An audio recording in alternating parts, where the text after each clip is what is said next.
All right, if you know your Ford parts, this is E-code valley pan, special recess in the middle for the 2 4-barrel intake, and sits a whole lot lower than the other ones. So anyway, while I was cleaning this up, obviously I noticed that this oil fill tube is loose.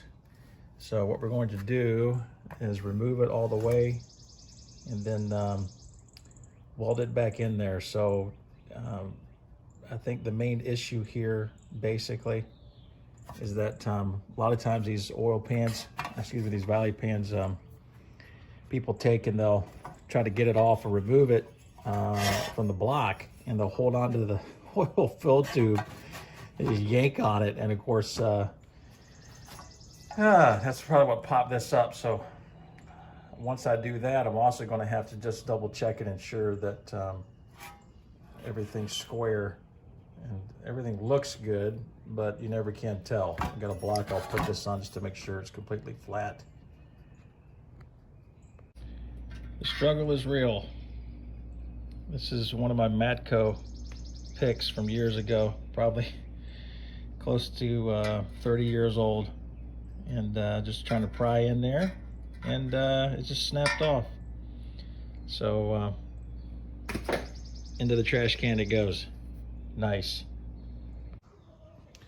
All right, so after getting a little bit of heat on there to try to bend this back a little bit, the way that's made there, and it looks like, I don't know, it's just one side at the factory had a lot to put on the tab on the left there, and the other side on the right is very narrow, and that's probably just what popped it off this lip right here up top. So the idea that I've got basically is to see if can't clean this up first, both pieces, real nice and clean for welding, and then I might grind off that little lip there, most of it, and then put it back in position and then weld it on the inside here. So we'll see what happens with that and see how far we get along here. All right, so we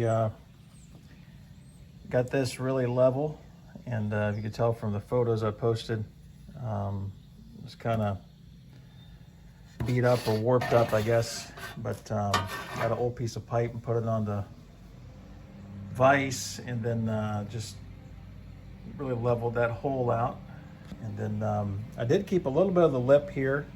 This will go on the upper portion, and that way it'll get in there and seat up a little bit for me. And then all around the edges, I will weld this piece to the pan, and hopefully this will turn out to be a pretty good seal and a better job, and of course it'll provide a lot of strength. But anyway, the sheet metal, a little tougher than you might think it would be, so that's probably a good thing though. All right, so I just made a couple tack welds here to hold it in place, and I've got my little MIG 135 on a setting for 16 gauge. I'm pretty sure that's what gauge this metal is, but probably going to do a series of tack welds instead of just going all the way around in a circle. And reason for that is just to try to go back and forth, maybe from side to side with a lot of breaks in between, just so I don't get the metal really hot. Just afraid of warping this pan a little bit. I don't know if that can happen, but I think just for safety's sake, we'll weld it up that way. I think I feel more comfortable doing that. And then of course, just checking the underside, just to make sure that we've got a good heat and that we're bonding really good with our welds. So on with the show. All right, along the way, I'm taking a wire wheel with my drill and just cleaning up some of the junk left over after most of the welds and provide for a better surface for the next tack I make.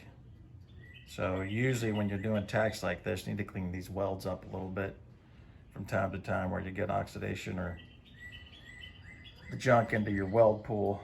But so far so good. All right, I finished welding this sucker up, and pretty much the entire circumference, just a series of tack welds. I try to keep it from warping on me. But anyway, you can see in there, inside the oil fill tube, there are some bits and pieces anytime you weld, of course, that melt and stick to the sheet metal. We're going to go ahead and take a wire wheel, go through the inside of that tube, get anything loose out of there. But for the most part, things ended up pretty good. There on the back side, or the front side, got a little excited here, so I got good penetration, I guess. But anyway, all the way around, and this, of course, is a whole lot stronger than just a press fit with the little tab there that would go over top of the hole. But now to put it on a block and just to make sure that it is straight. And of course, this is a value pan we really want to try to save. So, but anyway, there we go. And here we are after paint. I decided to go ahead and paint it today since the weather was nice. I am going to bolt this down to a block that I've got just to make sure there's nothing weird on the edges and everything's flat and straight. I don't know for sure. It's hard to tell. I did put a straight edge. It looks good, but these things are easy to see them get bent up. But the repair ended up pretty good. I got a couple of places where kind of a proud weld, but not a big deal. Most of this is hidden once the intake is put on. You got everything bolted to the block. So it's all good. And I believe we're pretty much all ready for action here.